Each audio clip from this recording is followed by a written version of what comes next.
So Andy, you have you've already created sort of a course, right, for people just getting started in Facebook Live. And could you just, Yep. I haven't gone through the course. Just share with me what is in the course. Is it the technology? Is it the mindsets, or what do you touch on inside that course?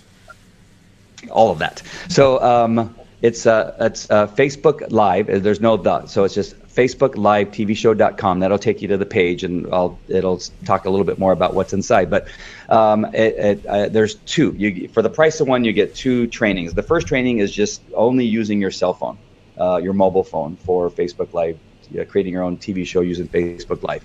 And it's just the steps to everything from creating your fan page to how to use the phone, how to get connected, all that kind of stuff, and things you need to keep in mind as you're doing it, including sound and all that kind of stuff. So that's in the first training. That's the basic.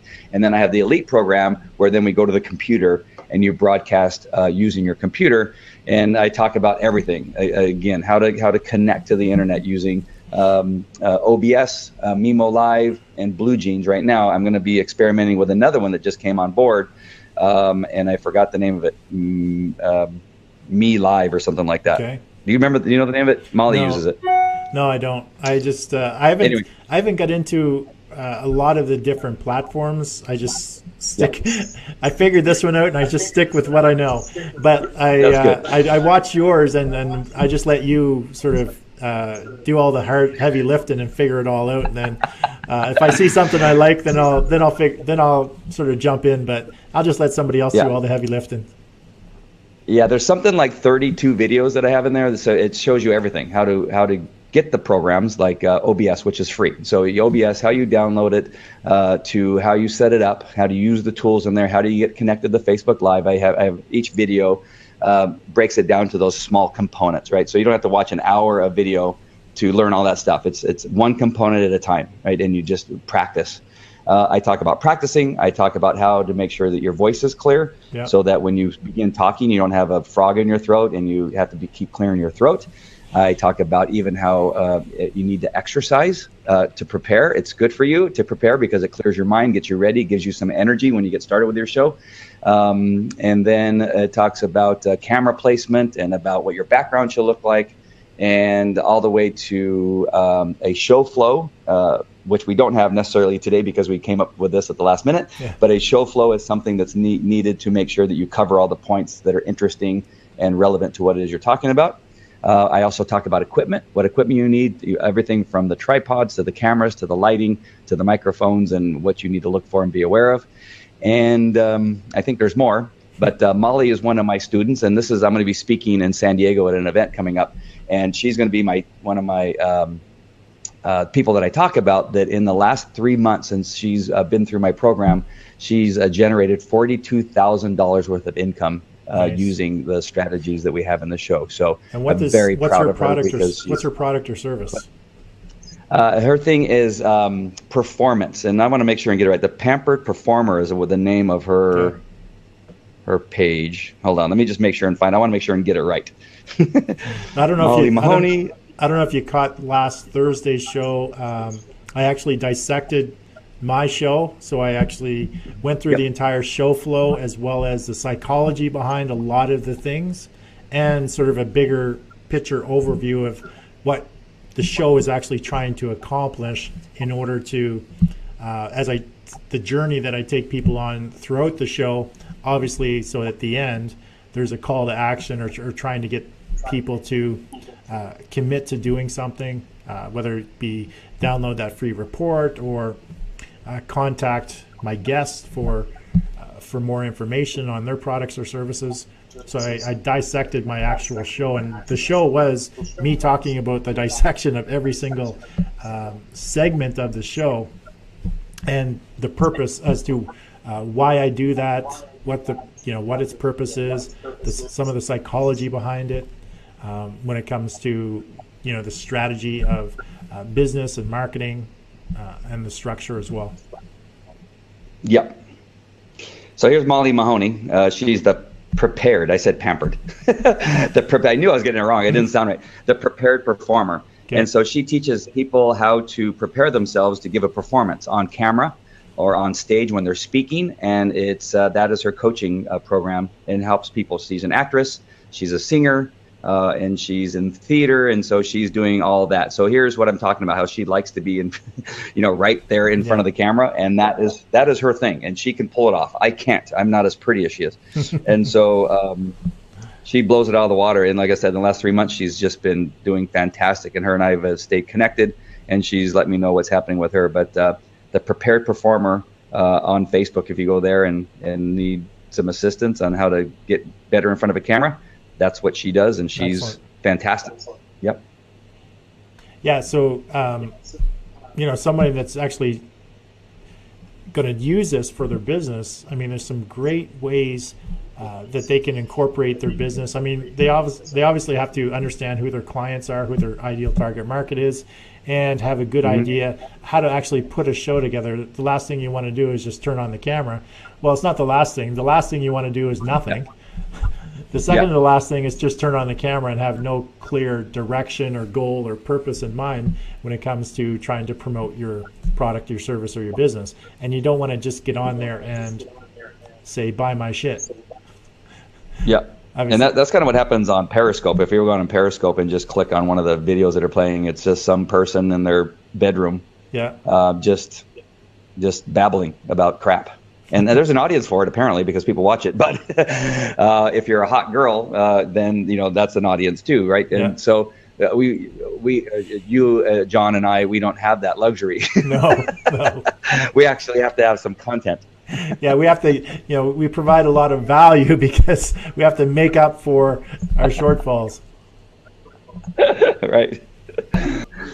Yeah, that was a lot of stuff. Hey, can we unmute your camera just for one moment, just so people can see why we have your camera muted, at least on your show. So there's John on my show. You can see him. Yeah, I just taken it off. So in the big screen, it's still you. You're the main person. And I'm up in the top right-hand corner in the feed that I'm actually bringing into my TV.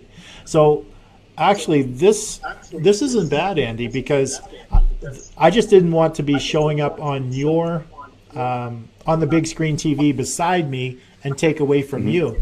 But actually, this shot works really well because you don't leave my screen. You're still the person in the big screen on my side, and you see me. You're looking through my my laptop camera as opposed to. I know I shouldn't point. The camera, my camcorder ahead of me is what people are watching me on my show through. Yeah, well, let me show them what you're talking about. So I'm going to go to active speaker. Okay. And so our side by side will go away just a minute on the live feed.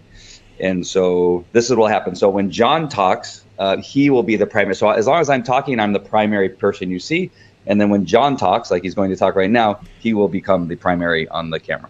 Okay, so we're just going to test this to see if I actually show up or on my big screen to my left, or if Andy is still in the picture. And right now, Andy is still in the picture. I know I can see that I just appeared in as the primary speaker on Andy's show, but on my show, Andy, you're still the only person that's in the shot. So I must have a different link. I must have you know why, Andy? Because I have the behind the scenes link. I'm not looking at the primary view that everyone else is. So that's something that we just have to make note of, is as long as I'm looking at the behind the scene, like inside of Blue Jeans itself, then you appear on the big screen and I appear to your audience on the main screen. Yeah, I tried to tell you that. You didn't hear me? No, I didn't know. I didn't understand what you were saying, so sorry. But thanks for testing it out anyway. So now we know it actually works. I've been using Blue Jeans ever since it launched. You would think that I would have thought of that. Well, that's why we do these experiments, right? That's right. So now we know for future reference that if I ever want to do an event with somebody that has Blue Jeans and they have other people on the show, that I can actually have multiple participants on at the same time. And it depends if I actually want to appear on the main screen or I would have to go to the other feed if I wanted different people to appear. Because if you have guests on, the way I have it set up on my side right now, I would not be able to see anybody else that comes on the screen. So I would actually, on my side, I'll get a little techie right now. I would have to bring in a separate feed from the computer that shows the feed that everybody else sees just as a participant watching the show. So where, the shot keeps changing depending upon whoever or however Andy controls it. So if a guest comes on, then I would have to switch shots on my end so that person is coming on the big screen and not just Andy all the time. Yep. So on my side, on Blue Jeans, if you're watching my show, you can see that I had it once where it was just the person speaking. Then there was no other image on the screen. And then the second one's called Active Presence, where it's the person speaking, and then underneath is a thumbnail of the person who's standing by. And that could be one person or up to 100 people in Blue Jeans. And you just scroll through them. You can't see all 100 at the same time, but you'll see something like 5 or 6, I think it is. Anyway, and now what I've done is now I have a side-by-side. So there's 3 settings on Blue Jeans. Now, what John was talking about is that on my app for Blue Jeans, we don't see any of that happening. I just have the selections and I can make them active, but that doesn't change what I see in the app itself when I'm running a show. Right. It only shows up with you guys on the broadcast that's being transmitted out using this platform. So that's kind of hopefully that. And I apologize to your viewers for not for 2 things. One, not looking at them, because I have to look at my camera, which is above the camera that I'm using that is actually viewing me for your show. And the second thing is it's never appropriate to have the camera looking up at you or you looking down at the camera. So technically my laptop should be at eye level where my other camera is. So I apologize for not looking at you, and 2, you having to look up at me and me down at you if I'm actually looking at the camera. So that's well, it's a great view of your fuchsia shirt. No, this is it's purple. Lavender. Purple. This is lavender. Lavender. I'm sorry. Lavender. I don't even know what fuchsia is. Fuchsia is that pinkish one that I wear on a regular basis to get Andy Lockwood, going. Where is Andy today? Is he on your show? No, must be too busy with the election. But he also had a show this morning. They had a college show this morning. So they were probably busy with that. And then, I don't know, it's election day in the U.S. I don't know where everybody is. Hopefully out voting. So let's talk about a little bit about your strategy and what you're doing with your show. So you're broadcasting almost every day.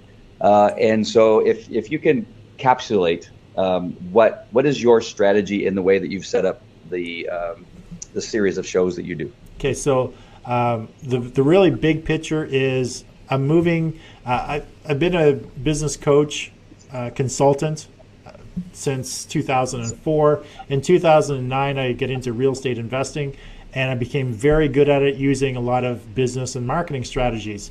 However, when you do real estate investing, even though real estate investing is a product or a service just like any other business, but people see you within the real estate investing business, people see you as just a real estate investor, and as entrepreneurs, they see you as just a real estate investor, not a entrepreneur or a business person. For whatever reason, they don't feel that that real estate investing is entrepreneurship or a business. So I made the decision that I wanted to get back into coaching or consulting or advising with businesses and entrepreneurs. What I used to advise people on is production and streamlining operations, project management methodology. That's what I did prior to taking a lot of these marketing courses. Now, I want to reinvent myself in the advising and coaching position, but instead of doing that, I want to actually focus on the marketing aspect and leveraging. I did a very good job in a very short period of time, accelerating my authority using all of these strategies that Mike taught us over the several years. That's how I built and grew my real estate investing business. So I know it works. So now I'm actually doing it for myself as, an entrepreneur, advisor, business coach, consultant, whatever you want to call it. So I knew that I actually had to accelerate my authority. And one of the fastest ways to do that, well, several ways to do that, are to become a #1 best-selling author, as we know, using Facebook Live as a strategy. Doing podcasting is a great way to do it. So I thought to myself, well, I want to do everything. Okay, so I'm going to do everything all at the same time. But I don't want to actually do all the work to do everything at the same time. So it's all about repurposing. So my master plan, or my authority acceleration formula, is to do the Facebook Live show consistently, regularly, so that for every 1 hour show I do, I'm going to commit to 10 hours of engagement and distribution of that content. And I'm going to do it consistently for over 100 days. So I've fallen behind in the engagement and the distribution because I'm so busy with the show. But the show will go until the end of November, which is almost my 100 days worth of content. So that'll give me just about 70 hours of content. So during my hiatus of December and January, so every show, I'll just back up, every 1 hour show I do gets transcribed. The show gets edited. I have it pieced down to being between 5 and 7 different segments, so video clips. That's one of the reasons why when I do my show, I keep reintroducing the guest, is to start a new clip. So it's all for repurposing. So the show is to brand myself, to use that one piece of content for so many different things for repurposing. And by the end of November, I'll have enough content that I'm actually going to create 5 different books, 1 book for each show. Because Monday I talk specifically real estate investing. Tuesday I talk about, there's that about Andy. I talk specifically on business strategies. Wednesday is the entrepreneur's journey. Thursday is hot seat coaching, or a very specific topic around business and entrepreneurship. And Friday I talk about just about anything. So there'll be enough content to have between 10 and 15 chapters for each book, and there'll be 5 different books named, the Johnny McCabe Show, real estate investing episodes. So from that, I will be I'll push all 5 of those to a #1 best-selling author. Every episode is getting edited to be a video podcast as well as an audio podcast. There's at least 2 blog articles being written about every single episode, and there's anywhere from 4 to 20 different social posts being created for every single episode, as well as the 5 to 7 video clips. So after the final episode in November, every day I'll be putting in 6-8 hours a day, just doing nothing but distributing and engaging in the content I've created to help grow my presence and my brand and my authority that much larger.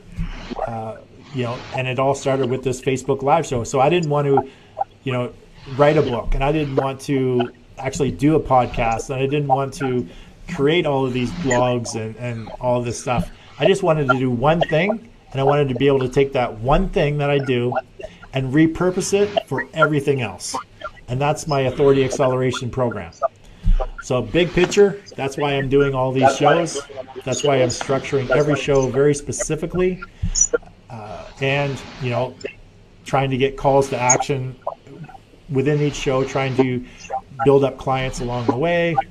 Does that answer your question? It's a high level view of a lot of stuff going on. I'm gonna have to go watch the replay and take notes. That's a lot of stuff. I like it. I really like what you're doing. The repurposing the shows is the greatest strategy ever, because you can do so many things with what it is that we're creating.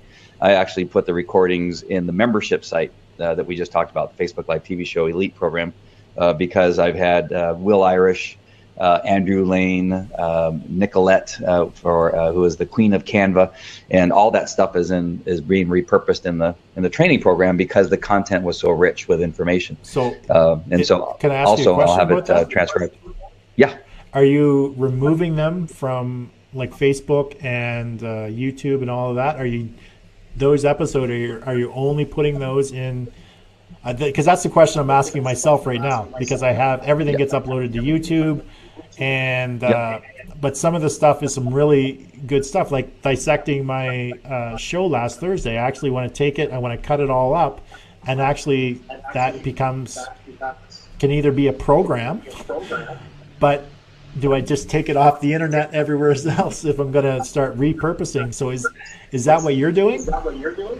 Yeah, I'm leaving it right now, and I've had that battle in my brain whether I should delete the programs once I get them downloaded and then repurposed. But I have the other thought that I want to make sure that there's value on my Facebook page too. So for the person that really wants to search for it and go down and look at all the videos and try to find them, which I don't think a lot of people do. Once it gets out, below the fold, I'm not sure that a lot of people go that far down to look at stuff that they don't know is there, right? If they're visiting Facebook Live for the first time, some of them, maybe the more adventurous type may scroll down to see what's happened in the past. But a lot of people don't go below a fold, and so it's one of those things I waver back and forth. I at some point I know that I'll delete some of the old content because things change so rapidly. I don't want there to be something out there that's not relevant any longer, and so I will delete probably as things begin to change in Facebook because they do change pretty rapidly. And my thought process around it for myself is that with all these full episodes and then chopping each one up into 5 or 7 pieces and then distributing, and I'll be using that on Facebook Live, on a consistent, persistent basis, sending out, anywhere from 1 to 4 different segments, clips out of shows every single day moving forward after the show finishes in November. So I'm going to have so much content in the show page as well as in YouTube as well as on my Facebook page that someone's really going to have to look really, really hard to find the full episodes and to be able to piece things together where yourself that I know I talked about that piece and I talked about that piece in a different show. We can actually take those pieces and logically put them together in a membership area so somebody can actually go through it logically and with some sort of strategy all at once, as opposed to going out and trying to find it in the 1,000 different video clips that I have running, floating around the internet world.